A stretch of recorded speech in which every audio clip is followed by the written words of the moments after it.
Welcome back. I hope you all have had a good lunch and you are ready for more action coming in and more information coming your way. We're now going to move on to our session on optimizing wall blowing and improving heat rate.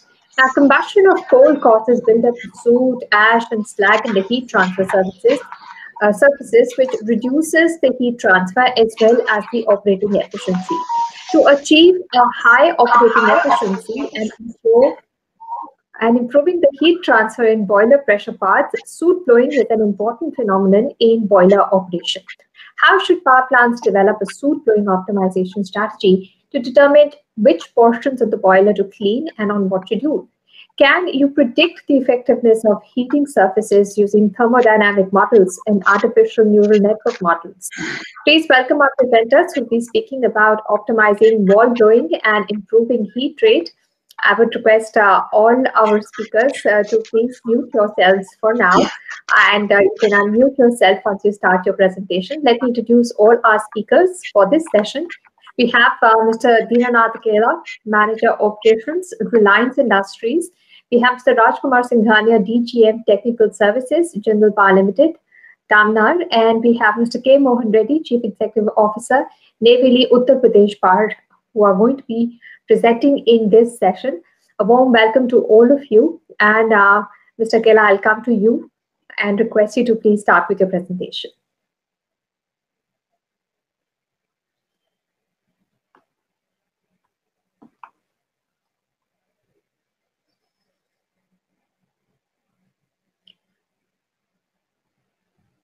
Mr. Kela, I request you to please unmute yourself and you can start sharing your screen so that we can have a look at your presentation. Yes. First of all, I would like to thank all the eminent speakers, chief guests, and experts from the industry. And I would also thanks to Mission Energy Foundations for bringing such sparking and brainstorming sessions about the heat rate. Yes, it is the call for the nations. And I have some tremendous work I have done in the field of the digitalization. So I want to show to the from this platform to the whole the nation, because this is the time where we are in the threat for the thermal power sector. How this threat I will explain in the detail of my presentation. But as we know that in the coming era, we have the challenge of the coal availability, we have the challenge of the optimal uh, flexible power generation and optimum power generation and its regulation mode. So how these challenges are going to be tackled, I will explain. And I have prepared from myself a small apps that will help a lot to the nation, because this is the call that the very big enterprises like NTPC, Lanco, Jindal, they have the good infrastructures, right? But right now, our total installed capacity is 375 gigawatt, in which the many and good number and good density of the medium power plants. So how they are survive in the coming decade. So I will all explains in my this presentation, and I hope this presentation will definitely useful.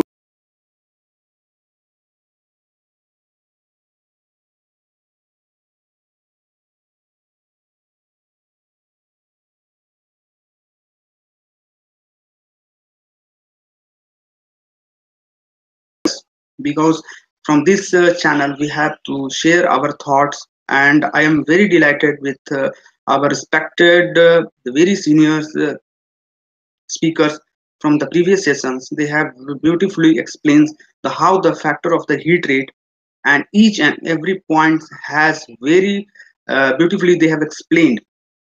And I would like to one thing, if any have any doubts regarding how these factors are contributing, then I will feel very pleasure to help to the whole the nation.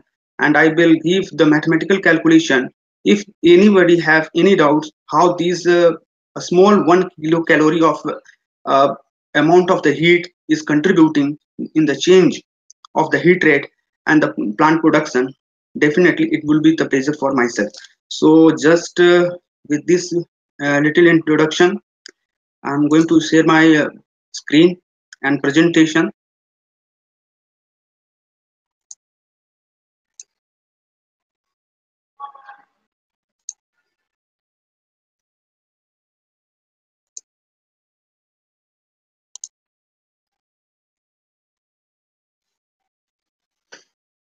So I think now it is visible to all of the participants and audience. So myself, Dinanath Akela, I'm a competent person for inspection certification of boiler, Central Boiler Board, Delhi, BOE engineer, and certified energy manager. So I have done, and I'm going to show how this heat rate is important and why we are going to be calculate and what are the factors which are affecting the factors. The previous speakers have already explained the detail about that. So just I will start with a little brief about the highlights of our power sectors. So India is now the 5th rank in the whole world, the power generation.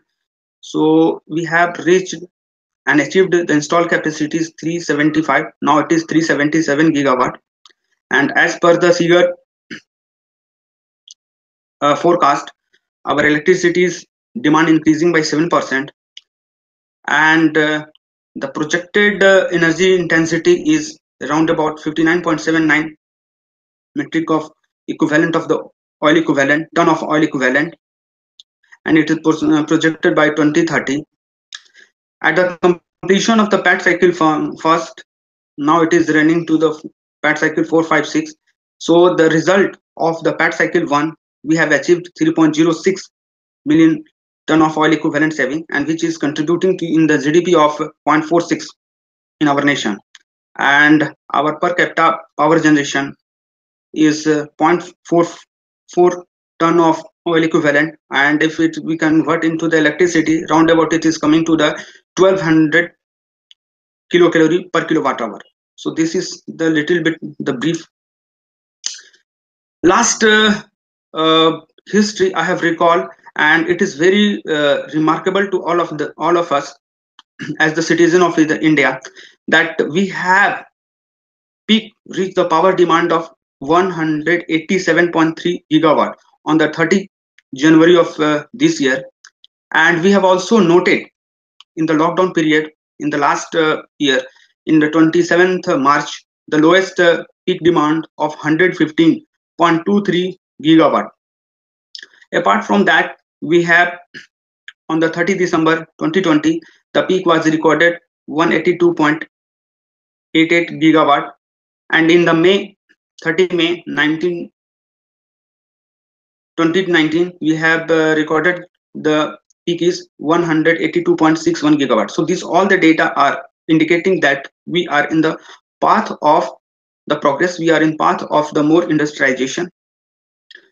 And I have already earlier told that our total installed capacity, including the RE, is 377 up to date of January 2021. So I'm talking about here the biggest the threat for our power sector is the coal availability. Yes, we all know that we are getting the coal through the mines.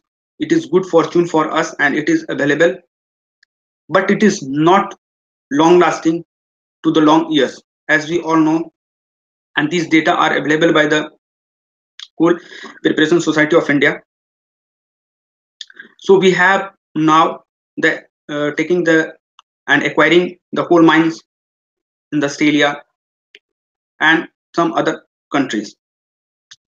Next is about the optimal flexible mode of operation. Yes, this is the very important thread for thermal, because we all know, and in the morning sessions, very great speakers and many of the industrialists, many of the users of the thermal power plants, they have raised the question about the what extent, what level we can go, and we can sustain up to the lower or part load. Yes, because why I'm going to talk about that, in next 2 to 3 decades, just in 2 to 3 decades, what will be the happen? Right now, the situation for the thermal power generation is the ratio in, we can say, in the ratio of uh, 40 sorry 60-40. It means the thermal is round about 60, and renewable and all RES, we can say, sector in called RES, total it is 40. But in the coming eras, this situation will be changed. So that time, the survival for the thermal power plant, that is the very important. So that point of view, the optimal flexible mode of operation is very challenging. How part load we can sustain? It is not only to sustain at the part load, but it is also creating and affecting the many parameters, many life of the equipment, because due to frequency load fluctuations that affect on the component, or we can say in the fatigues or in the creeps also. So the life, what we are calculating, what we are getting, are much more questionable due to the optimal flexible mode of operation. But definitely the time is very near, and we are in the we can say in the step at the door. So right now we have to think about how we have to make the policy, how we have to fight and survive for the optimal flexible mode of operation. Right now we have no any plan, as per my the best knowledge, we have no any right now any the plan or the government policy that how we are and which ratio we are going to be sustained and counterfeit to the optimal flexible mode of operation. Next is very important is about the old units with the high heat rate. Yes, I have just listened the respected speaker from the NTPC that they have done very good work in the turbine and the boiler area, the superheater, and they have little bit changed according to their capex and the opex fundings, and they have run with very reliable figure. Just I am recalling the numbers right. Perhaps they have told around about 37 years. Yes, it is very big number for the old power stations with the good, we can say, in the reliable and good condition of heat rates. So according to that, these stations will definitely give the more input about the how we can manage our own plants with the low value of the heat rates.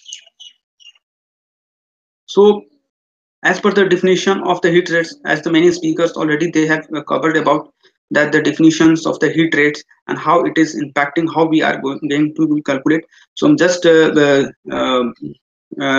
the little about the gross heat rate, the amount of the steams entering to the turbine, to the rated temperature and pressure, minus the S2 enthalpy, specific enthalpy of the that entering into the boiler feed water, by the total generation of the power. Here I have given one chart about the India energy intensity, which is forecasting about 2030, and we have these data are definitely telling about the our million metric ton of oil equivalent is forecasting in 2030 is 243, which is just lower. This is because that and that time the renewable has come in the picture for playing a great part of the role in the power generation.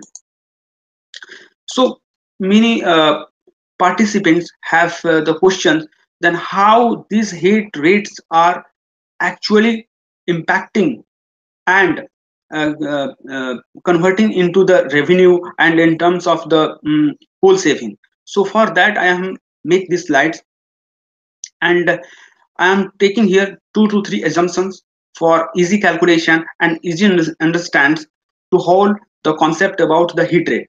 Suppose I am here calculating the saving of heat rate by 1%, and I have taken our plants, the heat rate is 20-30 kilocalorie per kilowatt hour. So, and I am using the coal of say approx 3000 kilocalorie per kg, the GCV of the coal.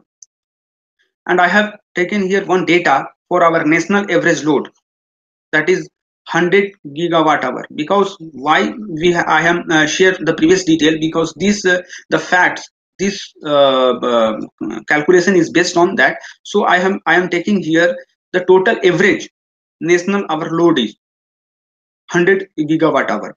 So according to that, I have calculated the how much coal is required to producing the 100 gigawatt coal for 1 hour.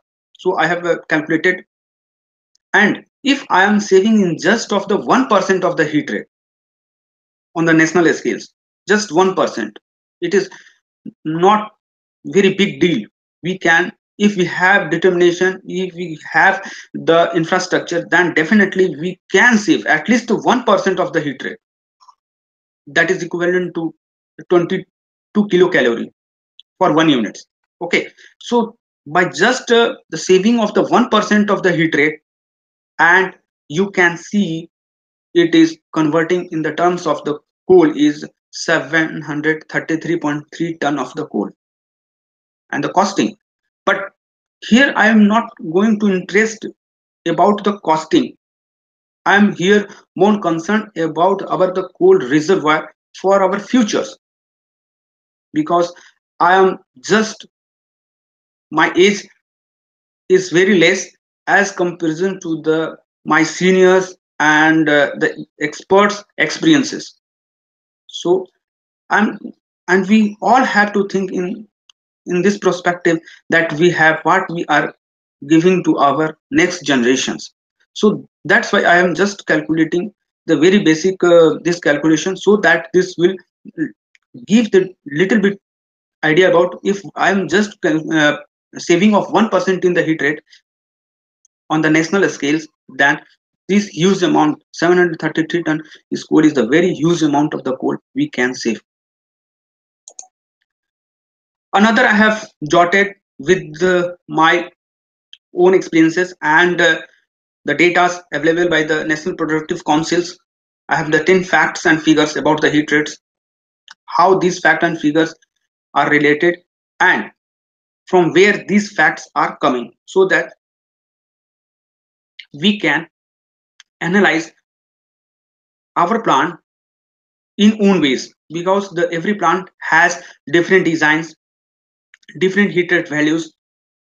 Somewhere they are using the back pressure, somewhere they are using the regenerative cycle, somewhere they are using the reheating cycle. So according to that, we can go with their processes. So for 10% increase in the gross heat rate, it reduces 9% of the cycle efficiency. 1% if we loss, sorry, 1 degree loss in the feed water, the gross is impacting in 0.67 kilocalorie. It is increases. Similarly for the vacuum, because many of the participants, they have asked at what minimum value we have or delta T we can proceed. Definitely, if we can go up to the maximum achievable of the vacuum, we can say about the vacuum efficiency, but we know about we cannot go beyond the 760 mm of the millimeter of the water column. So according to that, I have calculated and found that 1 mm of Hg, if I have lost, then it impacting in gross heat rate is 2 kilocalorie. Similarly, for main steam temperature, if 1 degree drop, then 0.5. For makeup water, if suppose our makeup water is increased, then it is impacting in the heat rate is 6 kilocalorie.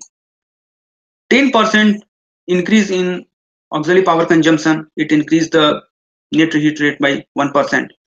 Similarly, 1 kg, 1 bar absolute pressure at the TG inlet in case it is dropped, then it is increase of the heat rate by 1 kilocalorie per kilowatt hour.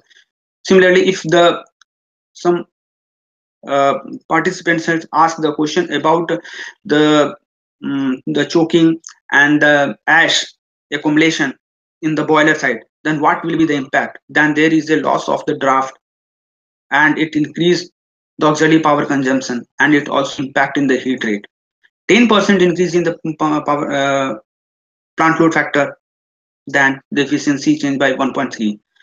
If we applied the VFD, variable frequency drives in BFP, now we are in higher capacity, we are using the turbo BFP, ID fan, PFN, SFN by the VFD, then we can save the auxiliary power consumption by 3 to 5%. So this is the little bit the detail I have jotted. Now, what are the benchmark of our nationals? What we have collected the lots of details and experiences from the NTPCs, from the Siemens, from the different users, Landcos and states owned power sector, DVC, and we have the set the benchmark that up to this capacity we have achieved and achievable the benchmark in the heat rate. So I will share this data, and this data are shared by the CII. So for 500 to 600 capacity, the net heat rate has the best in the top three has 200 sorry 2398.53 2398.53. In the category of 660, it means the supercritical category, we can see 660 to 800, then it is coming to the best, or in the top three 2187.04 kilocalorie per kilowatt hour. Now the heat rate and the auxiliary power consumption, national average and the national best data I am going to show. But this is the total the data I have jotted and collected, but I think this data is little bit old. Current for 2020 or in 2019 I have trying to collect the data, but this data is round about 2000 assessment year of 2017-2018 data. But these are the we can uh, take as a reference in the category of less than 100 megawatt, in the category of 100 to 150.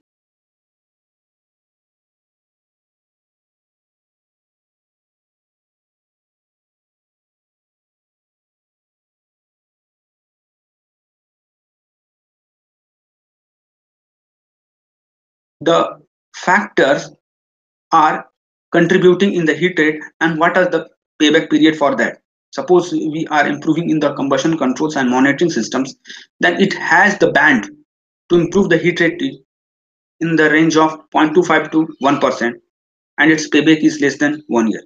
So according to that, I have collected all the possible improvement scopes and what these are contributing in the heat rate and what would be the payback periods. Because after all, if I have present any projects to our management, then definitely the question is about the project cost and the payback period. So it is important. So now I am coming to my work, what I have done. And I will also thanks to the Mission Energy Foundation that in the last session of the thermal power plant sectors in the 30 August 2020, I have also given one presentation and one case study about how to prevent your boiler from the corona. Yes, and these all the details what I have shared are available with the MEF, and they in available on the YouTubes. So now I am here, I'm going to show the how the digitally we can monitor efficiently and track the records and improve our plant productivity and plant heat rates. So what I am going to start, I'm going to start in the phase wise. First, I am going to start with the our field operator or field engineers works, because I have seen in the many plants that they are still using as a logbook, and they have what they have noticed, they just mention in the logbook, and very few times these logbooks are reviewed by the management. And sometimes I have also feel that the management have decided that we are going to, or they are going to take the shutdown of a particular unit, and that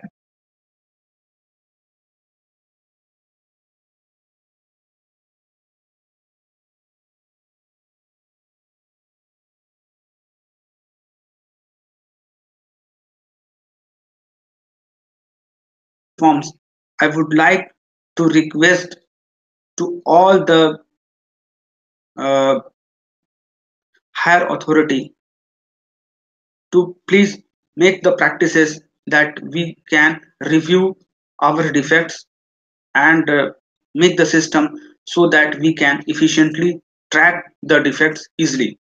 So for that, I have made the small apps that will help, definitely help. How it will help? Because this based on the Android apps. Now this Android apps is very popular from top to the bottom level. Executives, they all are using the Android application, Android phones. So I have used this technology to betterment of our power sectors. What the field engineers, what the field operators has, uh, they have gone through their field round. So I have make their field round more productive and more digital. If what, how many permitted he have closed and what are the findings, they will easily locked in that system in the apps. When he will save and submit, same time his manager, production in charge, and the topmost executive will easily find that details, that he can also take the pictures and upload, take small videos and upload, so that we can track the defect from the bottom level. According to that, we all know that we have to make the plan for the inventory if it is required. If it is a bigger problem, then we have make the planning to take the we can say the some decisions with the OEM. So from this process, I think we can get the sufficient times and we can easily monitor. I'm also connecting these apps to the SAP system so that this detail and this defect will easily sync with the SAPs, and according to that we can plan for the permits, we can plan for the uh, rectifications. So from these systems we can take the data up to 3 months. Now I have this trial I have completed, and this all I have done with the Google. So for that I have paid some prices, and according to that what I have get the clearances from the Google that I can trial these apps, and according to that we can getting the feedback that its performance, its data security concerns, because we all know that the Google, we can say mm, the data system is more secure right now in the whole the world. So how it is works? Yes, this has very silent features, that it is the first apps in the energy conservation fields developed, and it will directly give the value of boiler efficiency by ASME PTC 4.0. Data we can log and update. We can easily review the interlocks, and if it's going beyond the some time frame, then it has capability and inbuilt system to generate the SMS for the register number. Many times what I have feel that during the startup of the plants, or during our annual or we can say in the weekly basis, we are running for the checklist. So this thing, this create a very panic to me. So that's why these things I want to eliminate from the whole the nations. No more hard copies, no more hard checklists are right now required. It will save our paper, it will save our printing cost of the logbooks, it will save our the power consumption by the Xerox machines also.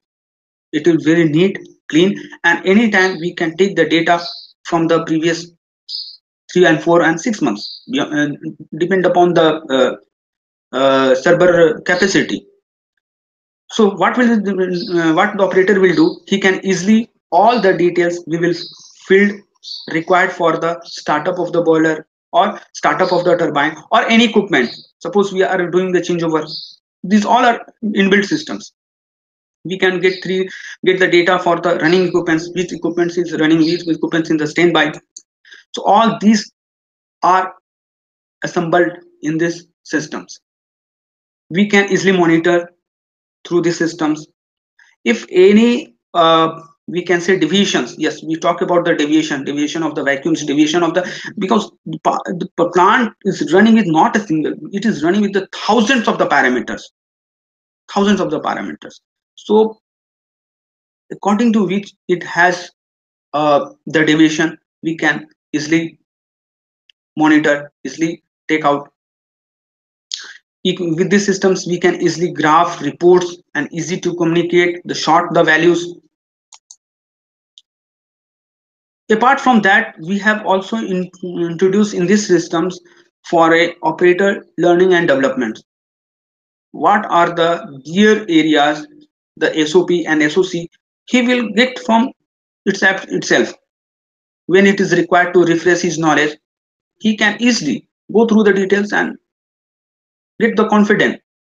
We can manage through the plant inventory from this also. Suppose we are consuming in the per shift the chemical oils, all this. Why I am going to tell this all about that? These all are significantly contributing in the heat rate.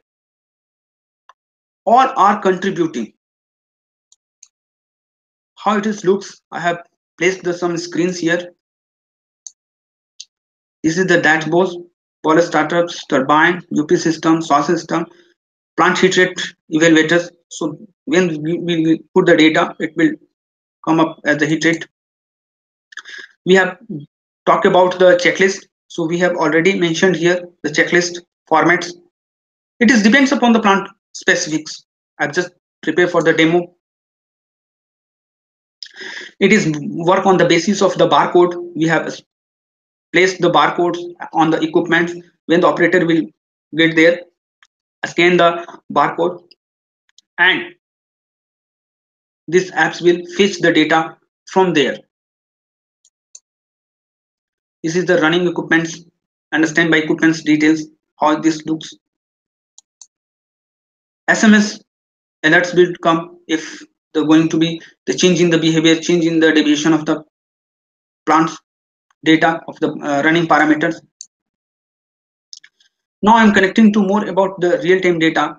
I have also worked on the plant simulator because when the pandemic period was going on, then I have realized what we can develop the tool for our new trainee engineers, because this era is all the peoples are intact with the mobile or Android. So can I put the simulator on mobile so that he can start the systems, stop the systems if it is going beyond the policy or beyond the SOP, then the simulator itself, Android system itself, stop him and give the message that you have taken the wrong path, and it will very similar to the planter specifics, so that he can get advantage, he can get hand practice on the mobile and much more confident with the real systems.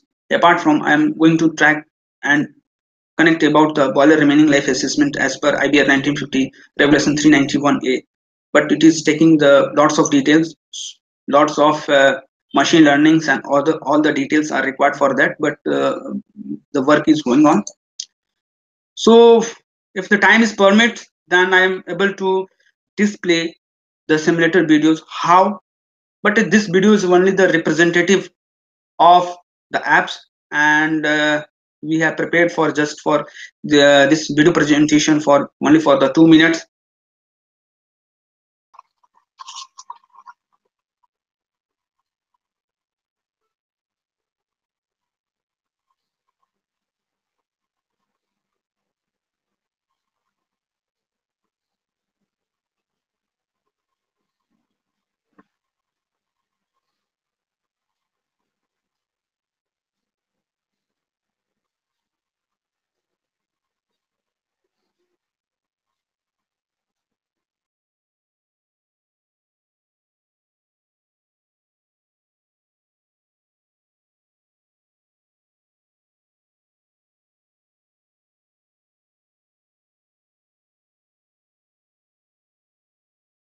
On a very basic level, so that every plant operator engineer can learn and do it. We will do much more details and complex based on their plant specifics.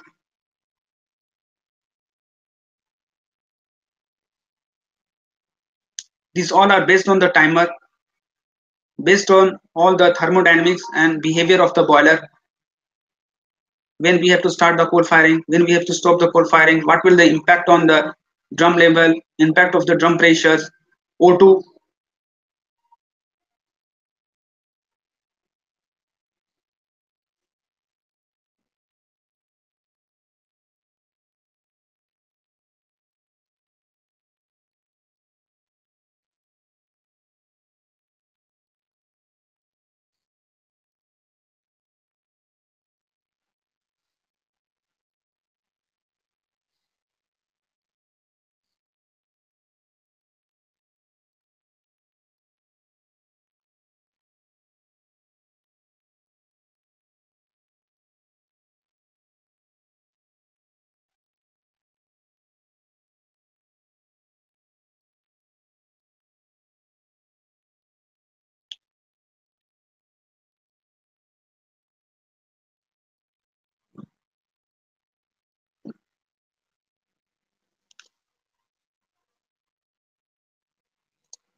So thanks to all the participants and respected to all the speakers, very senior delegates from the different power industries. And just before the leaving from this forum, I want to quote one verse from our honorable PM: a dream of a digital India where the access of information knows no barrier. So thanks to our PM that they have very visionary vision for our nation. Thanks to all. Thanks to Mission Energy Foundations for giving me the opportunity to speak to the whole the PAN nation. Thank you, and please put your query. Mr. Akela, thank you so much for your presentation. It was really very insightful, and congratulations for having this app which can be go-to for many of the power companies. What we'll do is we'll take up the queries after the presentations are done. I would request you to please stay along and hear the other presenters in their presentation as well. And then we'll take up the queries. If participants who are listening in have questions about this, about the app, do type them in or raise your hands, and towards the end of the session, we will take up your questions. Now, let's welcome our next speaker, Mr. Rajkumar Singhania, DGM Technical Services. Yes, ma'am. Thanks to for your kind words, and I would like to add 2 points here. That I'm much more thanks to Khatri sir that he have increased lots me to do some work for our nations and do the work for our Atmanirbhar Bharat. And if any participants or any the industry representatives they want more details, it is welcome. It is because this we has made the all of us, so it is no any. They can anytime they contact to Mission Energy Foundation or write to me. We are available, and we can feel great to share and how we this will advantages and morale boosters from the field workers. So thanks for your nice words. Thank you, Mr. Agola. Now I will request Mr. Rajkumar Singhania to please start with his presentation. I would request you, Mr. Kailash, please stay on and put yourself on mute. Over to you, Mr. Singhania, Deputy General Manager, Technical Services at Jindal Power. Good afternoon, everybody. Thank you, Madam Anisa, and thank you for giving me opportunity for the presentation as a speaker. I'm thankful to Mission Energy Foundation, and I welcome all guests, all esteemed representatives, and so I am going to start my presentation. So.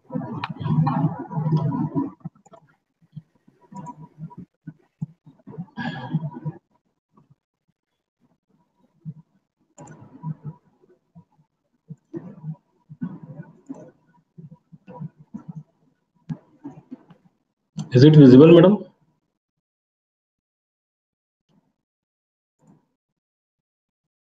You please go ahead. Yes, sir. Please go ahead. Yes, sir. Yes, sir. So this net hit rate is definitely a very important topic, and it is the backbone for the industry. This indicates simply the financial figure, basically, and government is much more concerned about the efficiency part of the power plant. Basically, previously there was the problem related to generation, but now we have a sufficient generation capacity, and we are able to meet the generation. But now onwards, our main emphasis is on the efficiency part. So definitely this is an important topic. And now my brief layout for presentation will be, I will be talking about what is gross hit rate and net hit rate, brief introduction, and what is the financial impact of hit rate losses, what are the standard conditions which should be considered for comparing hit rates, and what are the correction factors which are involved for calculations, and various hit rate losses, how to control these losses, how the hit rate affects by the part load operation, and what is the impact of APC on net hit rate. So first of all, what is gross unit hit rate? Basically, as we all know, it is the ratio of input energy to boilers in the form of coal, heat energy, or fuel for unit power of electrical energy, which is at the generator terminals. And in the net unit hit rate is same like gross unit hit rate, except that here we consider the output in the export terminal. In this, our auxiliary power consumption is also included. If the output and input is considered for a period of an hour, then it is net unit hit rate for 1 hour. Similarly, it can be calculated over a period of a day or a week or a month or a year. This is a simple block diagram representations. Basically, there is a term also, turbine gross turbine hit rate. If we consider turbine and generator part, then if we consider the boiler to generator, then it will be gross unit hit rate. Simple diagrammatical representation is there for net hit rate and other terms. This I want to show you because my previous colleague, Mr. Dinanath, has also shown some calculations regarding why it is very important, the study of net hit rate and its calculation, because it amounts a very huge amount of money. For an example, I have taken calculations for 1 kilocalorie of heat rate saving for a 600 megawatt unit generation. So the generation for 1 day will be equal to 14.4 million units, and so same kilocalorie will be lost if 1 kilocalorie we are losing. So if GCV is 3000 kilocalorie per kg of the coal, and coal cost we considered 2 rupees per kg, then it amounts to 9600 rupees per day. And for the, if we calculate on the annual basis, it will be 35.0 lakhs rupees. So for only for 1 kilocalorie, the annual loss is 35.04 kilocalorie. On simple close monitoring, we not only 1 kilocalorie, we can save a lot of kilocalorie, amounting to 25 to 30 kilocalorie per kilowatt hour. So there is one more calculation. For 25 kilocalorie, if you save, then it will amount to annual savings of 8.7 crore rupees for a 600 megawatt unit.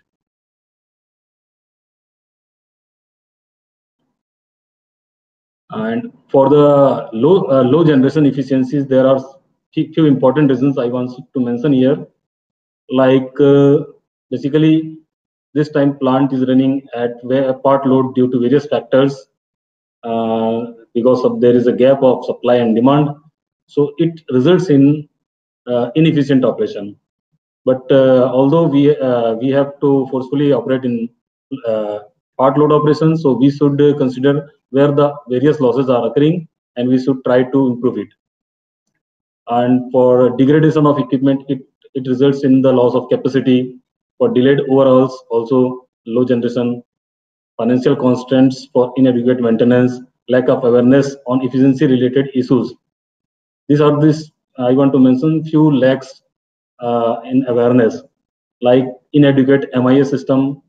Sometimes plants do not have sufficient MIS data for these heat rate calculations and other factors.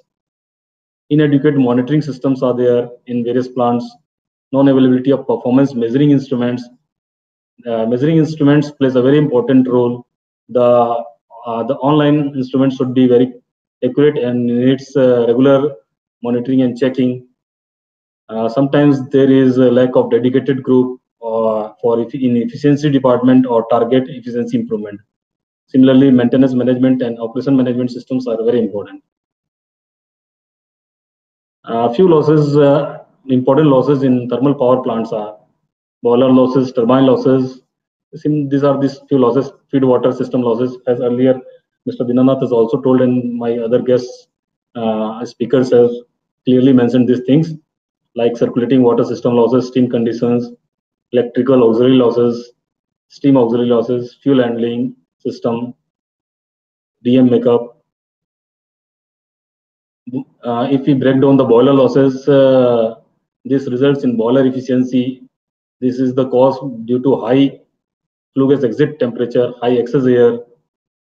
Some of the causes for this lower boiler efficiencies are moisture losses, dry flue gas losses, incomplete combustion, and radiation losses are very important to be looked after, because over the period of time the insulation got damaged, and it results in the heat rate losses which are not closely monitored, and we can save a lot if we regularly check the insulations.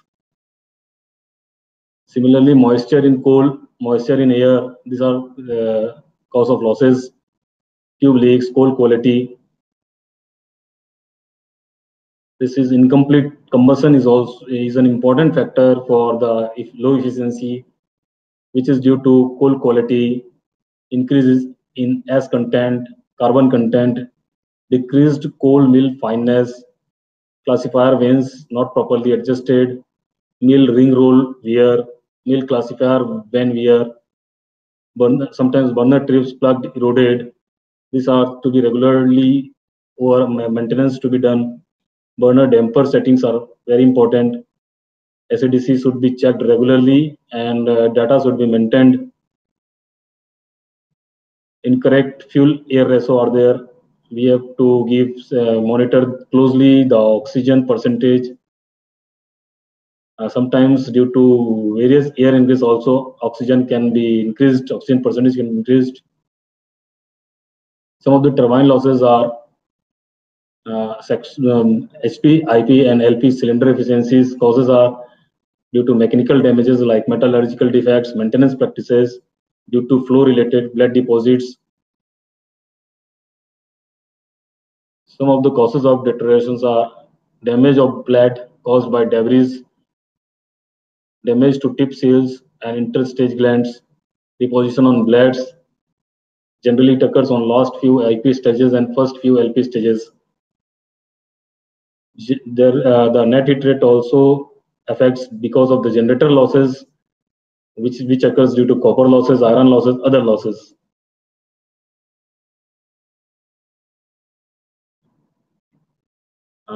Circulating water losses are there, like the CW water for the condenser. It is due to high back pressure. This results in high back pressure, which amounts to a lot of kilocalorie loss. The causes may be sufficient number of CW pumps are not in operation, air binding of condenser tubes, excessive air in leakage, inadequate air removal capacity, old condenser tubes, microfouling, plugged condenser tubes. These are to be regularly monitored on every plant to increase the heat rate and to save the financial impact. Other losses are insulation on duct pipe turbine, which should be regularly monitored. Sometimes there is no insulation somewhere where it is required, and due to heat radiations, there is a loss. Sometimes the insulation got damaged. Poor insulation is also there. So insulation survey is very important. Steam leakage survey is also important. It results in a lot of heat rate loss. Leakage to blow down tank, leakage through vents, drains, all leakages should be attended as soon as we observe it. Generally, heat rate are monitored and tested, and efficiency tests are conducted. So there should be some standard during the efficiency test, because each time the ambient conditions may not be same. So we have to apply various correction factors. So it should be compared as per the standards. Normally ISO standard 3977 is temperature should be 15 degree, pressure 1 atm, humidity 60%. This is a simple representations of boiler various losses. Boiler efficiencies generally include calculation of sensible heat losses, which are dependent on coal consumption, excess air levels, and temperatures at boiler and aerator outlet. There is if we consider total heat input as 100%, so the various losses is briefly here depicted. The boiler efficiency comes out to be normally 86.5%. 6% is lost in hot flue gas, 0.75% due to excess air, and for unburnt carbon in fly ash and bottom ash, we lost around 0.4% of heat rate above boiler efficiency. Similarly, for moisture in fuel, it accounts to around 1.2%, moisture in air 0.1%. These are simple representations of various losses. There will be two methods of boiler efficiency calculations: direct method and indirect method. Direct method is definitely very easy, but it is not a real. It gives not a real picture, because there is some limitations of measurements. For boiler efficiency, if we calculate the energy input in the form of coal, so the GCV, which is measured, is not accurate. Actually, it depends on various factors, because we generally take out the sample on large amount of coal, and so for large variations of the coal GCV, it does not give the real picture. Similarly, the coal consumption is also have accounts for some error. So energy input we cannot measure accurately. So the direct method efficiency calculations does not account the real picture. So there is a provision for indirect efficiency calculations, and it is based on finding out the various individual losses taking place in the boiler and then subtracting it from the sum of 100%. This method involves finding the magnitudes of all measurable losses taking place in the boiler by different instruments. This time, blowdown valve should be closed, and there is some standards which should be followed here. The various losses are depicted there. If you compare direct and indirect efficiencies, the method of finding boiler efficiency mentioned above have some advantages and some disadvantages. The greatest advantages of indirect method is that it also speaks about the sources of losses. By finding out indirect efficiency, one can come to know where the losses are increased and this can be reduced. On the other hand, direct efficiency values are closer to reality as compared to indirect efficiency on account of uncovered losses. What happens that in indirect efficiency, some losses we cannot calculate. So the direct efficiency gives you the figure for the uncovered losses, such as the radiation losses, on-off losses like a startup shutdown losses. But direct efficiency can only tell us the magnitude of overall loss. No information about individual losses and their magnitude is conveyed from direct efficiency calculations. There are always differences between direct and indirect efficiencies. How can we optimize the boiler efficiency? First of all, we should consider the total air supplies. Too little air will cause unburnt losses. Too much air will increase the dry flue gas loss. Carbon monoxide should be monitored closely for enabling supply of correct quantity of air for combustion. Similarly, unburnt in fly and bottom ash should be measured regularly, and the measure of effectiveness of combustion process and milling plant, proper adjustment of supply of secondary air to reduce this fly ash and bottom ash unburnt. Furnace leakages should be monitored. Third one is air-heater gas outlet temperature. What is the causes of APH gas outlet temperature? This is because of ineffective APH soot blowing, holes and torn elements of the cold end, deposits on water tubes, superheater tubes, and reheater tubes.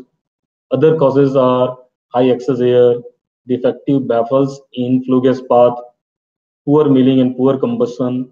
This results in long burn off time, resulting in furnace fouling, use of high row of burners at low loads, air leakages before combustion chamber. So this I want to mention here that we do not run our plant normally at 100% capacity. So it is very important to consider what is the effect of heat rate because of various loads. So this curve depicts the effect.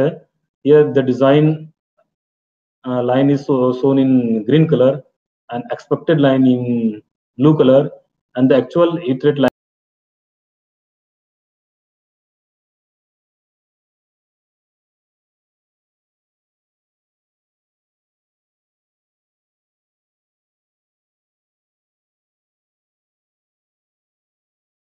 is. So we should minimize the part load operation and try to run the plant in full load capacity.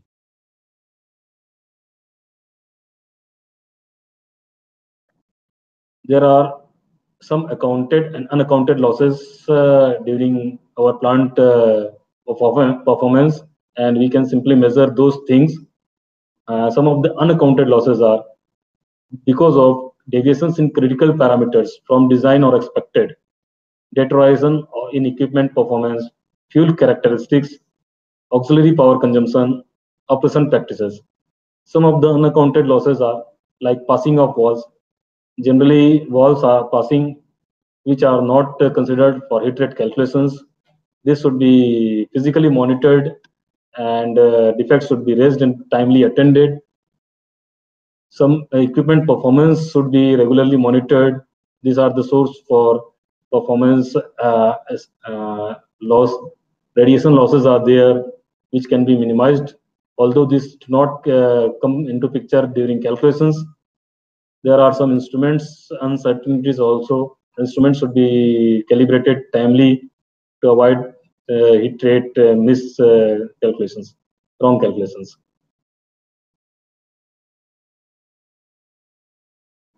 The major thrust on the way to net heat rate improvement. Basically, we should consider these three things more and more. Although all other things are all very important, but these are very important. because it accounts to around 5 to 15 kilocalorie savings combustion process, the whole combustion process. So this should be very closely monitored and optimized. The condenser only accounts for around 25 to 100 kilocalories. And there is a potential in auxiliary power saving also, generally in BFP system, ESP power system.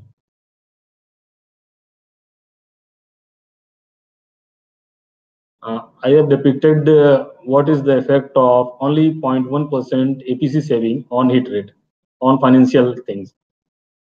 If we consider our station APC as 6.94 and we improve by 0.1% only, like 6.84%, if annual generation is 21,024 million units,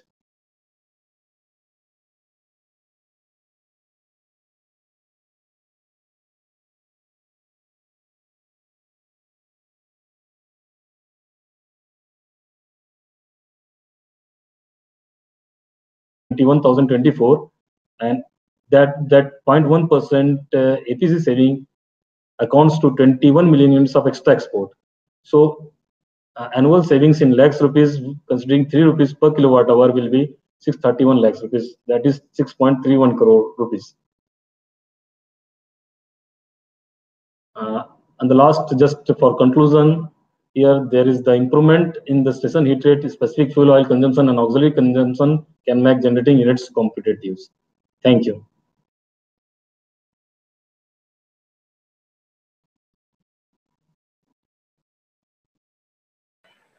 Thank you, Mr. Singhania, for this presentation that you've given us. And if any of the participants have questions. So at this point of time, we are not looking at any questions so far, but I'm sure the participants want to hear all the speakers. So I would request you to be a little patient. Let Mr. Mohan Reddy complete, and I'm sure we'll have a few questions coming in. So thank you so much for your presentation. Please stay with us, Mr. Singhania. I would like to invite our next speaker, Mr. K. Mohan Reddy, Chief Executive Officer, Neyveli Uttar Pradesh Power Limited, to please give his presentation.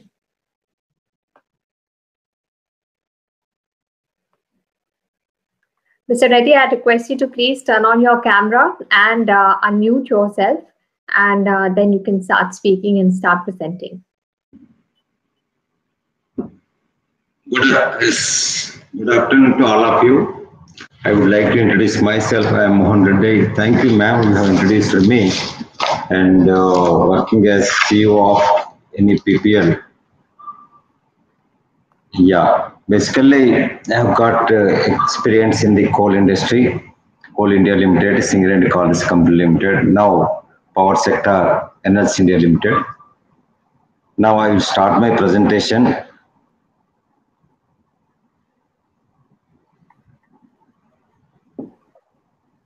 It is not going. Share audio. Ma'am, I have to click share audio. So you have to click on the screen button, which is right next to the microphone button. Just press share screen. Okay, now I'm starting with the clicking share screen. Okay. After that. So you'll have to select the presentation that you are wanting to share. Shall I assume my presentation is appearing? Yes, sir. We can see your presentation. You can make it full screen and then start. Yes, having experience in the coal industry, basically, then coming to the thermal power plants, I thought that I wanted to combine coal mining as well as thermal power plant. Right. So would you please make your presentation full screen? Yeah, okay. Now it is okay, ma'am? Yes, sir. You're ready to go. So I would like to introduce about our project. It is a JV company of NLC India Limited and Uttar Pradesh Rajya Vidyut Utpadan Nigam Limited.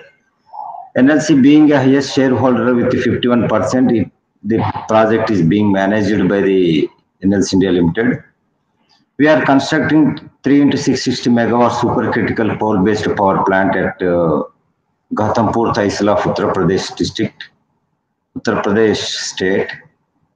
The sanctioned capital cost is 17,237 crores. Overall progress is 10,909 crores, coming around 62%. And as you know, the core plant activity or core plant progress, BTG and BOP progress is around 75%. To say what are the progresses, water system from the supply source to the DM plant is completed.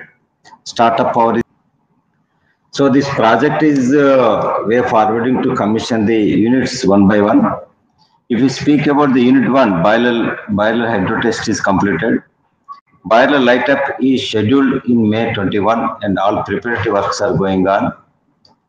And COD is rescheduled in November 21 because as you know, it may be recent impact of the COVID-19 or some other farmers' agitation. When we are acquiring so much of land, some time is lost due to that issues. So coming to the today's topic, I would like to present like this: from grid to the mine I would like to go, because I came from mine to the grid. Now in reverse way I will go. As we know, 1 unit power in the grid is equivalent to the 861 kilocalories of heat. NUPPL generator and turbine efficiency are around 98% and 48% respectively. As such, the input heat required for the steam turbine is, with some efficiency calculation, is 1828 kilocalories per unit of power generation. The steam generator efficiency being 88.2% takes 2123 kilocalories reckoned as station heat rate. I thought how to minimize the, what are the controlling mechanism to minimize the heat loss in the power plant. One is naturally heat has to be conserved through the best insulation, and another one is you better know soot blowing is a regular mechanism, otherwise your conduction, convection, all those things get affected apart from physical damage of the and air fuel ratio must be optimum to avoid the unburnt carbon, which will carry out a lot of heat, and accountability of steam, water and air leakage to atmosphere, efforts, and maintenance of the equipment is very much important, and using the designed coal for running the power plant is important. We might have designed for the G9 or G10, because of scarcity we may be using the G12 or G14. That makes a lot of problem. When ash content is more, the heat loss carried away by the fly ash as bottom ash will be more, and unburnt carbon content will also be more. And condenser vacuum as per the designed parameters has to be maintained.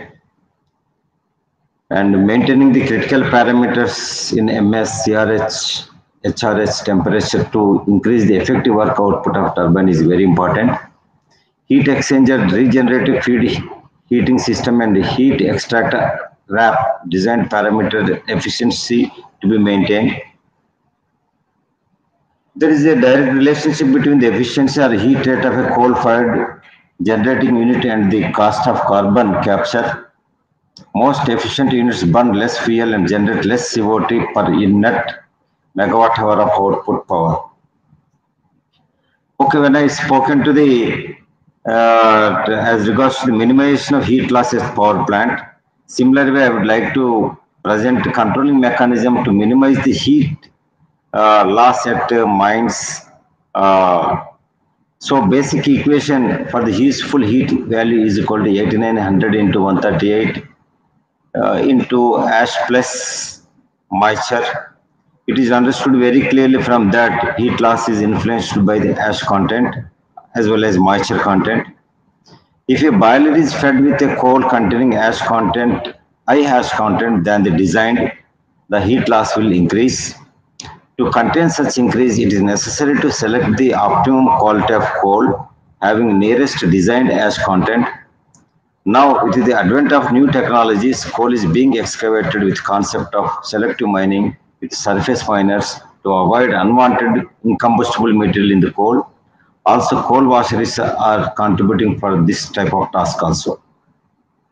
Further, nowadays mines are adopting blast-free technologies for excavation of the overburden. Thereby, contamination is greatly reduced at the mine itself. Earlier,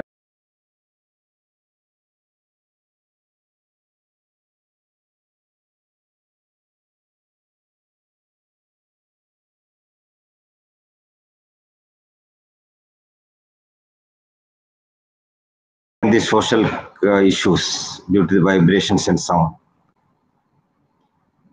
So this is basic things, as you know. Potential for heat minimization is combustion should be very optimum. That can be achieved with optimized or designed fuel air ratio, and soot blowing mechanism should be optimized. Otherwise, naturally conduction convection will not take place. So I would like to conclude like this. The heat rate is a subject matter of not only power plant, it is also matter and concern at coal mine. When selective mining is adopted, the fuel required for 1 ton of coal transportation can be significantly reduced. For example, as connected to the any PPL, we wanted to take a coal from Orissa, Talabira mine or Mahanadi coal fields, where ash content can be expected around 40 to 45%. Now we made a tie-up with the Northern Coalfields Limited. The ash content is hardly 30-31%, and thereby the quantum of coal transportation is reduced to the greater extent.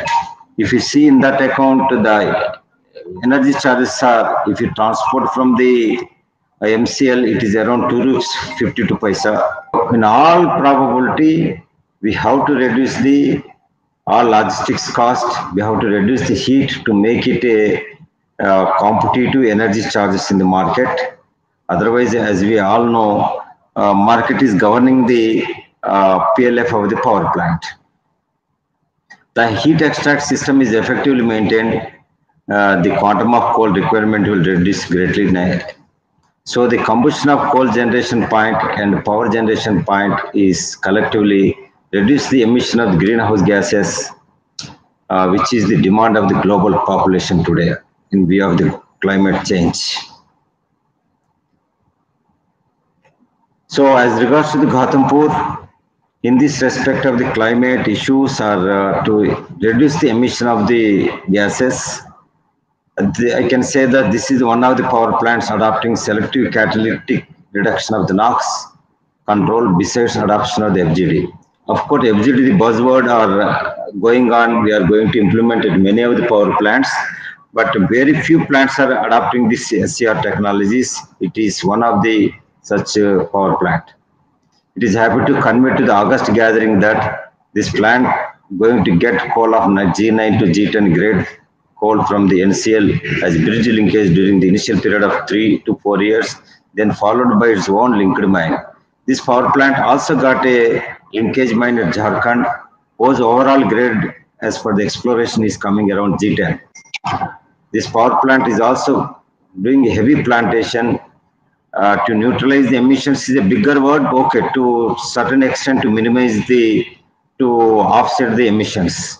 We are also in the process of establishing the solar plants, and this power plant will emerge as a clean power generating plant with carbon neutralization, hoping it contributing to the nation's commitment in Paris COP 21.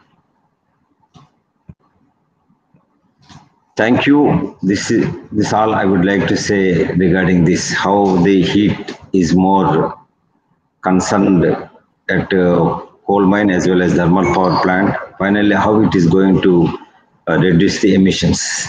Thank you. Thank you so much, Mr. Reddy, for your presentation. The floor is open for questions. And we have one question from Mr. Ashish Manda. Mr. Reddy, I request you to please mute yourself.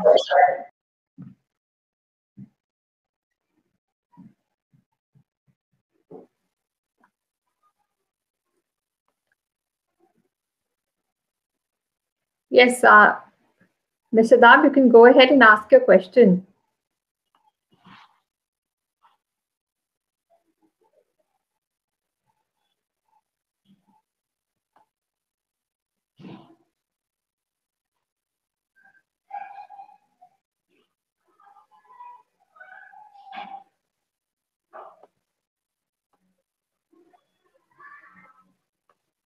So I have taken Mr. Dab on the stage, but I don't see him here. I really welcome some questions for the coal mining as well as power plants. Coal mining will be more better, or of course, power plant being under construction, that is also fine. I'm seeing in the chart box, coal quality, as you rightly said, is a big issue for all power generators. Please give some clue what as generators can do. Actually, power plants basically have to be established, particularly in India, near to the coal mines, because most of the deposits are having the 40 to 45% with ash. Lot of energy, if diesel or anything, is being consumed in transportation to the various parts of the country. So we can very well localize the air pollution or some other emissions. That okay, country has taken a decision. The olden days that is going on. Now at least now countries uh, encouraging to install the pitted power plants so that power can be transmitted through the grid. And morning, one minute. Somebody was telling yes, quality apart from the inbuilt quality issues, and a power plant getting coal from different places is a great Herculean task to the power generators. Country as a whole should give a dedicated minds so that people will be habituated to use it. Finally, a power plant can work with habits. It is not that day to day the execution authorities or operating people will go on changing their way of dealing. So I recommend that government of India should take a decision that a single point source of the mine should give a coal to the one power plant. Right. We have received a question from Mr. Vikas Tiwari, Assistant Engineer, CFPGCM. His question is to Mr. Hiranand. He wants to know, is wall flooring necessary with quality and near rated spray? Mr. Reddy, I request you to please mute yourself, and I request Mr. Akela to please answer this question. Mr. Akela, you're on mute. Can you unmute yourself? And request to participants, please raise your hands and ask your questions. Mr. Akela, have you got the question? The question is wall blowing necessary with good quality coal and near rated spray? Please repeat, ma'am, just once. I'm not getting the questions. The question is wall blowing necessary with good quality coal and near rated spray? Yes.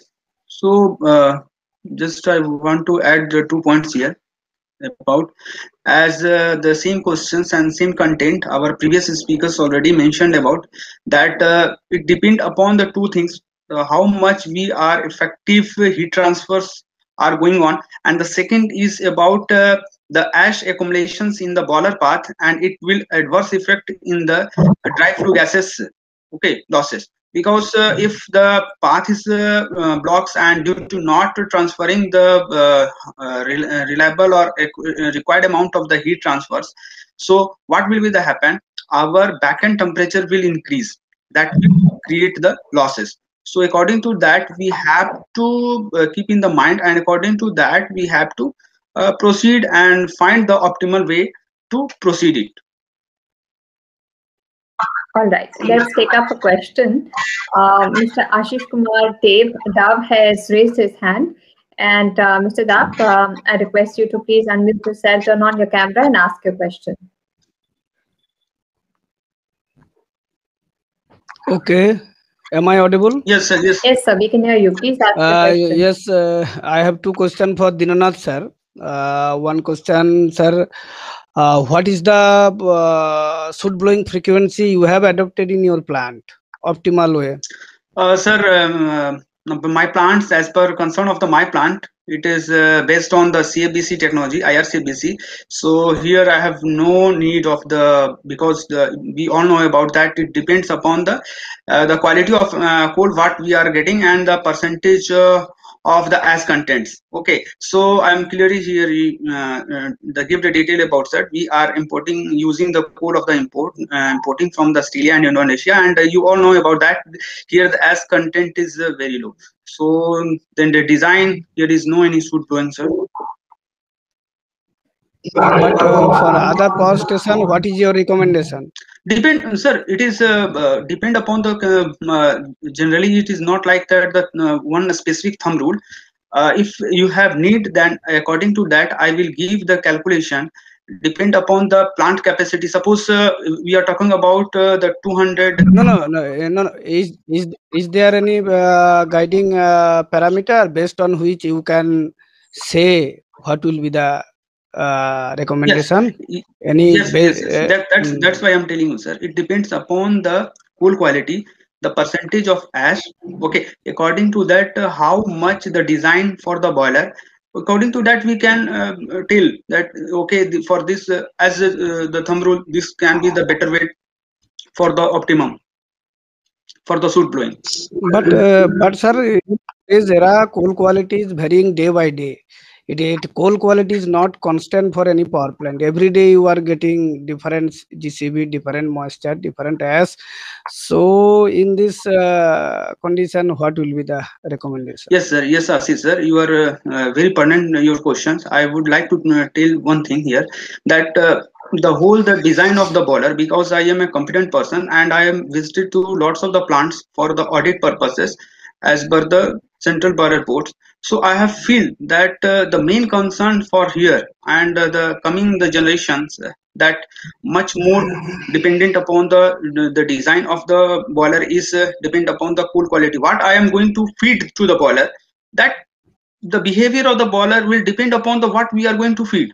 Suppose I tell you, sir, I have the experience of Indonesian coals, Australia, South Africa, Indian coals, and Russian coals. But I will tell you the behavior as contains moistures, total moistures, and the fixed carbons, all are the different. So how we can set a rule that this will be the only the pertinent?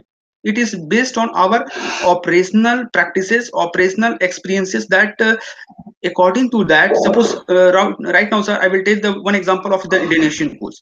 Right, Indonesian coal has the as content is we all know and whole world know that the is as is less than 10%. Okay, but if we take the case of the Indian coal, because the coal is changed, so Indian coal has we all know about more than 30% or across 35%. Okay, so the pattern for the soot blowing will be much different. So we have to do as on our operational, based on our operational experiences, we can set the practice for that. That is called the SOPs. Okay, sir. So I think I am much more clear about that. Right. Thank you so much for answering that question. Yes, sir. Please, more question, please. Okay. Another question, as you have BOE, so it may be related to BOE. Yes, sir, please. Suppose today availability is a very important factor. Yeah.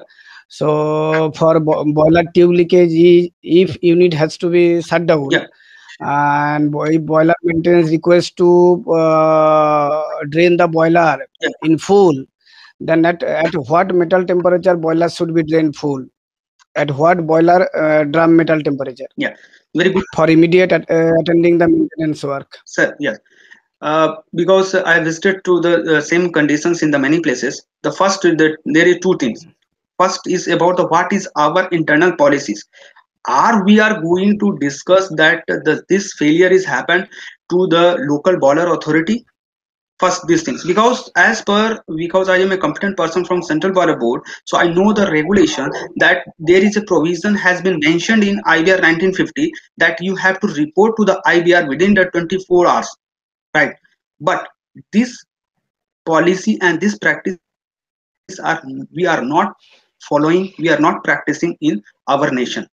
Okay, so what we will do, we will just set the local practice, but it's a local practice is not a useful way that we will do the drum to the 50% or like that, because we all know, we have the experience of this thermal power industry from last 40 to 60 4 to 6 decades, and we all know that if we are going to the welding processes in the field with the water, then what will be the impact of the welding processes?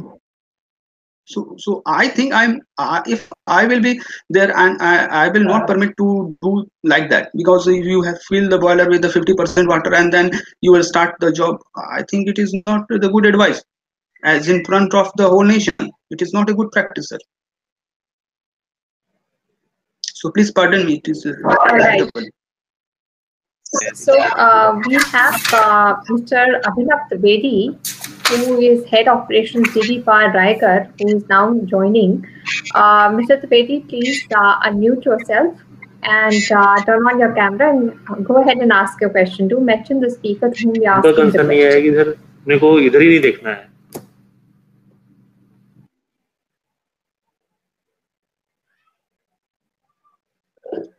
I think there are some bandwidth issues.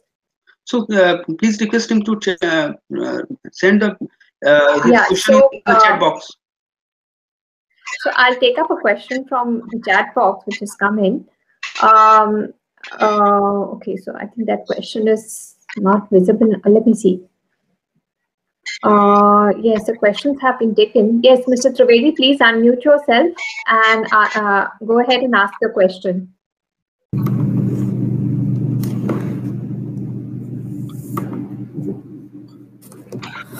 Sir, I have a question for this is the actually there is a difference between coal quality and quantity from mines to plant area. What is the major reasons and how to optimize this? Mr. Reddy, if you heard the question, would request you to please answer this question.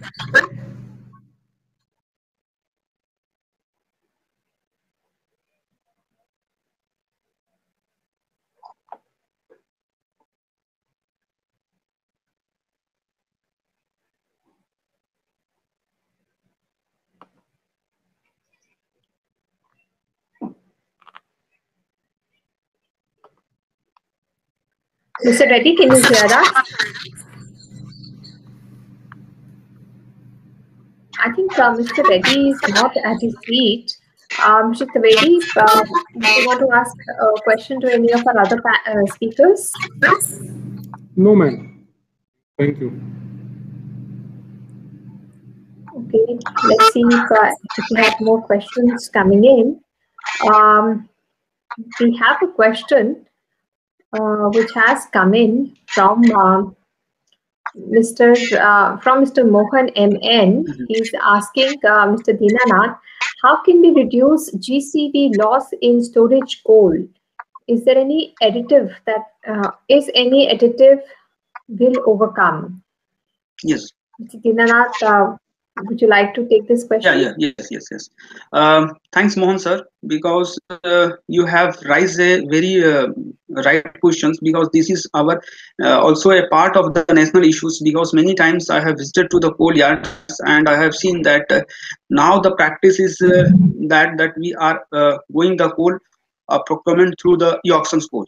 So we are in the fashion to take the coals from the Indonesia and South Africa like that, and what I have feel that in these coals the VM percentage is very high. So what will be consequences that spontaneous combustion is started. So that creates the loss of we can say the GCV or loss of the coal in the coal yard or in the storage of the coal. So what we have done in the best practices that we have to segregate the lots, and we have to make the storage in such a way. In We can say the examples of in the foreign, they have stocked the coals in the coal piles, but in India I have seen that we have only simply do the how we can the cut the coal storage portions from the oxygen. So for that we will put the payloaders so that we press the coals in such that no ingress of oxygens are intact with the coal.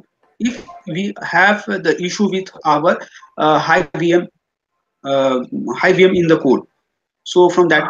And the second part you have asked is about and one thing I would like to tell from this platform, that in many places what I have seen that if the coal smoldering started, then people on the plant person are putting the fire water and the water to quench, but it is not as advisable, because this is the bad practice, and from this habit we are again putting the oxygens, and it creates the lots of fire and lots of coal losses. So if we are doing the such practice in across the nation, please stop, please stop. It is not advisable, it is not advisable at all. Okay, second thing is any additive will come over. Right now, sir, I have the details of the few additives, but it is not approved by the OEM. So right now, I will not tell and recommend it from these platforms. But the first part of your questions is very, you can say, much more familiar with the cold storage. And if we have issue, if we have facing such problems, so then we can tackle from this way. Yes, sir. Right. We have a question from Mr. Abhinav Trivedi. Mr. Trivedi, go ahead, ask your question. Yes, ma'am. My question is to Dinanath ji. What is your experience in moisture loss between the received coal and the fire coal?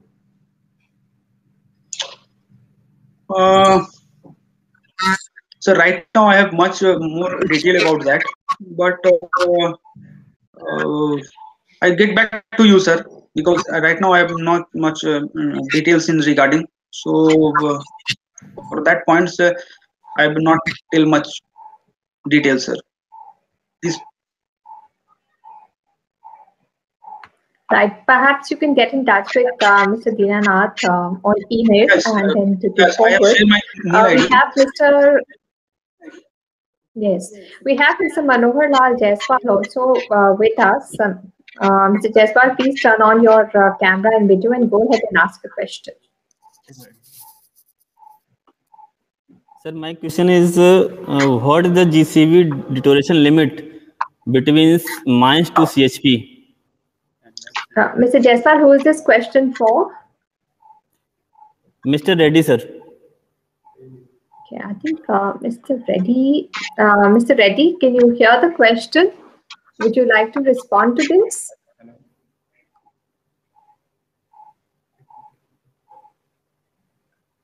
I think Mr. Reddy is not here. So, Mr. Jaiswal, we request you to please mute yourself and just wait till for Mr. Reddy to revert. Please, Mr. Akela, sir. Yes, yes, yes.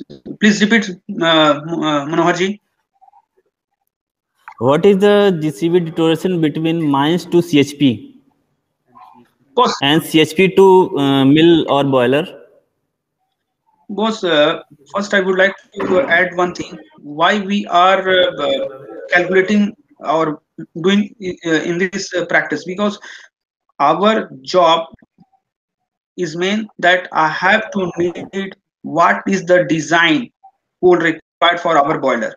So we have to do our practice in such a way that suppose our boiler is designed for suppose 3200 kilocalorie as received basis.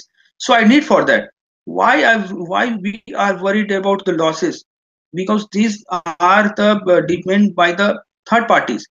They have the charges for the same. They have authority, they have job role to provide that specific code, because now I have remember from last 2 to 3 decade, the coal pricing initially it was depend upon the kg or per ton, but after that it has shifted to on the basis of the GCV. Okay, so we have don't worry about the losses. So we have only what I have received now. The billing should be like that. I think this is the practices is going on the NTPC and the whole the nations. Is there a limit, sir, deterioration? Right now, I have why we talk about the deteriorations, because it is ultimate our loss. Because suppose our management is giving me to run the plant for 3,200 kilocalorie for the coal, and I am getting here suppose 3,000 only. So 2,000 is ultimate is my loss. Who will be accountable for that?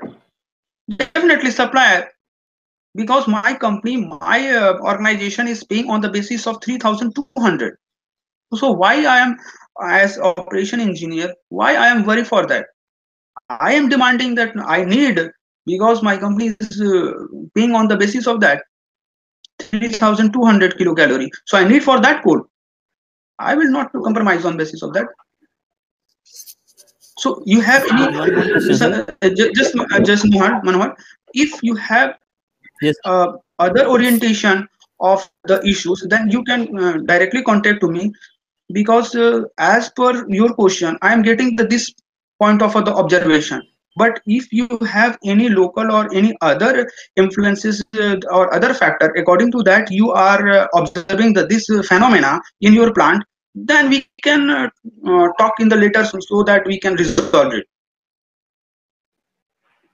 Many times what will happen in the transportations, the quantity of the coal or mixing of the bad coals, they do. Okay, good coal they have removed from the, we can say, from the transportation sections, and bad coal they shifted. So it may be the reason. Okay, so for that, right, we have Mr. Dinanath, we have another question, and one question is more. Okay, do wrap up your question, the last one, please. Yes. Akela sir, there is two boilers same specification. Yeah. We are feeding same GCV in both unit. Yeah. But there is a difference in specific coal consumption. Okay. Definitely. What are the reasons, sir? Yes, we can monitor. We can definitely. I will help you. Just I will contact you and get the details, because just in the single words there is no any thumb rule to give the correct answer. Okay, if you have, and many places in the same, I have visited in many places that the similar of the 2 × 60 megawatt unit, the same boiler, same OEM, same coal, we are feeding in the both the units, but we are getting the different specific steam consumption, different heat rates.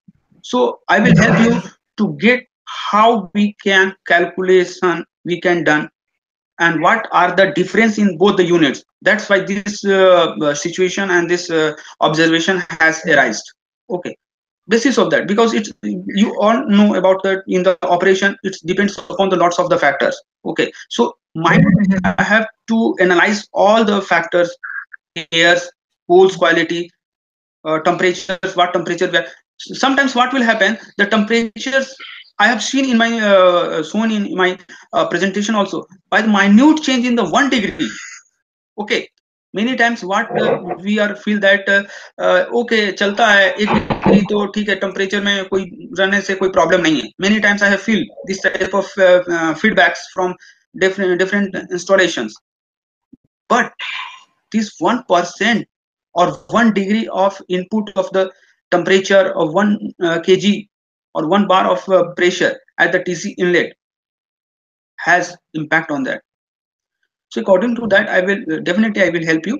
You will please note my mail ID, akela@gmail.com. I will definitely help you. Okay. Right.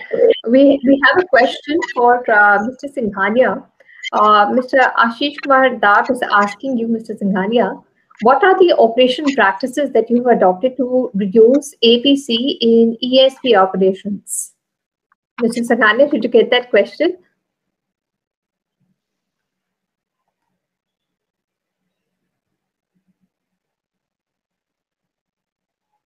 Mr. Singhania, can you hear?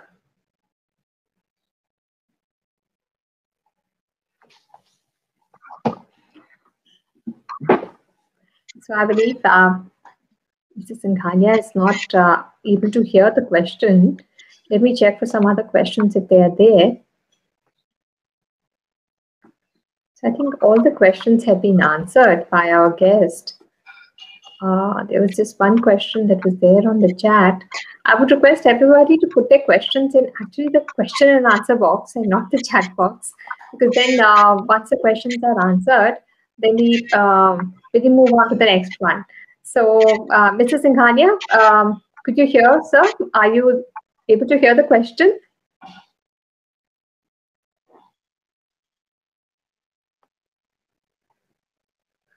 Yeah, I'm afraid Mr. Singhania is not responding, and Mr. Reddy is also perhaps offline and not able to hear us. So what I'm going to do is I'm going to wrap up this session. Do reach out to our speakers on a one-on-one basis if you feel you have a question which is urgent and you would want that to be answered. Mr. Dinanath, there is one question which is coming for you, and this is from DGM at Data Power and Infrastructure. I don't know if it's a question, but he's saying, first and foremost, we need to ensure that correct coal sampling methods are deployed. Methodology of sampling will have a large impact on GCV determination, and most times the values will be within the reproducibility limits. Any comments that you'd like to make? Yes, because all the things are, we can say, in the circle of the coal. Okay, so definitely, sir, I agree with your words that first and foremost, we have to how the correct method are required. So what we will do, and we practice that, we will take the samples of the coal to 3 to 4 places after in the different locations. Suppose we have stacked the coal of in the area of, we can say, 4 meter square or 10 meter square area. Okay, so we will take the sample of 5 collection of the 5 samples from the different part of that storage. Okay, after that we will crush, and again we will mix all together samples, and we will separate, make the sample of we can say 4 or 5 samples, and we will precisely check in the lab. If we are doing this practice in the first time, then I will recommend you that we have also go with the third party, so that we will know about what the correct GCV is coming out, because all the calculations are based on what we have received the GCV of the coal for the boiler. Okay, some places this is based on the we can say for the stack where we have the stores, and in some places just we will take the sample from the bunker also. So we have to take the samples. Suppose there is 4 or 5 bunkers, so we will take the samples of the different locations, and according to that we will take the again prepare the samples and check the GCV through our labs. Okay, so and cross check what are the findings, what are the observations are coming in the both practices. So according to that we will clearly evaluate what is the average or what is the correct the GCV of what we have received the coal. So apart from that, if you have any specific issues, then you can contact to me. There is no any problem. So that I will help to in the better way. All right. Thank you so much, Mr. Khela, for coming here and taking up all these questions and a lovely presentation. I would like to thank all our speakers, Mr. K. Mohan Reddy, Mr. Rajkumar Singhania, and the participants for the questions. So thank you so much, Mr. Kela. We're going to take a short break, just 15-minute break, but we're going to come back with a very important session. We will learn about new technology advancements and opportunities for reducing heat rate and improving efficiency. And we will have esteemed speaker, Mr. Hans Conrads, the owner and CEO of Chromicon, who will be giving us a presentation. So make sure you come back in another 10 minutes, grab your coffee, but do come back. We'll restart at 4:30. Thank you all. Thank you.